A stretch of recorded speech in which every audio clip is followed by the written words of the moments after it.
Sanibonani molweni ndinamkela kwezeSithivini ngesiXhosa. Guys, usamke ke usaqhubeka nokuhlukumeza uVelaphi, kodwa uVelaphi ke uzimele ke. Umthathile ke guys wamkhupha ekamereni aphathe ke uBabs uphathwa ngumqolo, so yena makaphume alale esofeni angalali ebhedini. But uVelaphi ke khona iplan ezanayo ngoba uzenza into enayo, uyapheka uthini, uhlamba ne-washing, but ke kwakuloo washing enye impahla uyimoshile ekaSamke. Kambe uSamke ebebhizi ebuza uVumi into yoba umthemba kangakanani na uVelaphi because ngoku akasakwazi ukumfunda. But uVumi uye wemangela ithi uVelaphi ngumntanam, ndiyamthemba. So uthi omnye awucingi into yoba ngawupoyizini. uVumi uye yamcaphukisa loo nto, uthi njani umntana endimkhulisile kudala ndadlala naye angayenza njalo. Ngoku uSamke wazenza ingathi ke bedlala but befuna utshekha into yoba uVuma ume ndawoni na ngakuVelaphi. Ngelishwa lakhe ke uVuma uyamthanda uVelaphi. UBabs ke naye ibonakele enice ke ngakuVelaphi ebuza uSangweni. uVelaphi naye waphinde waqhubeka wahamba nale nto kwenjwa naye, wathi ke hayi akamazi buphi kodwa usure uba useyifu apha akhoyo uSangweni, and wabe sebulela ke kuBabs ngoba nobuntu. But ke into eyenzekileyo ke guys, uBabs njengoba esebenza kulaa venkile kaSamke, uthe esasebenza apha kwafika ugovernment. Ugovernment sokhumbula uba yi-cousin kaSangweni plus uVelaphi.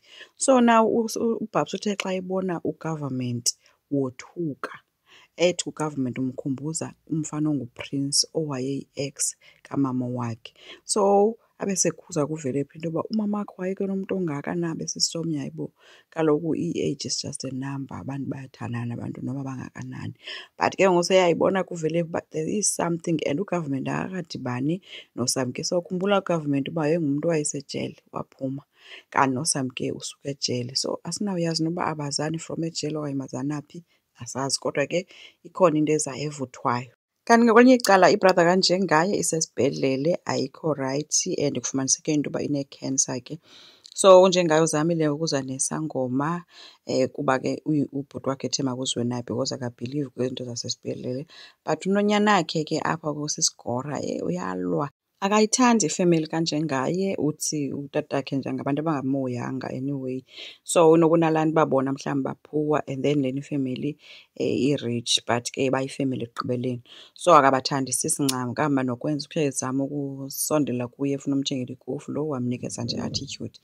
So beqala ke ubonana noGcina, but indlela bemjonge ngayo uGcina guys uyabonakala ngathi igama lakhe nguphelelani uba ikhona into azawuyenza ehlangene noGcina noba ke asikayazi okwangoku, but uGcina naye bengekho comfortable around yena nangendlela amjonge ngayo.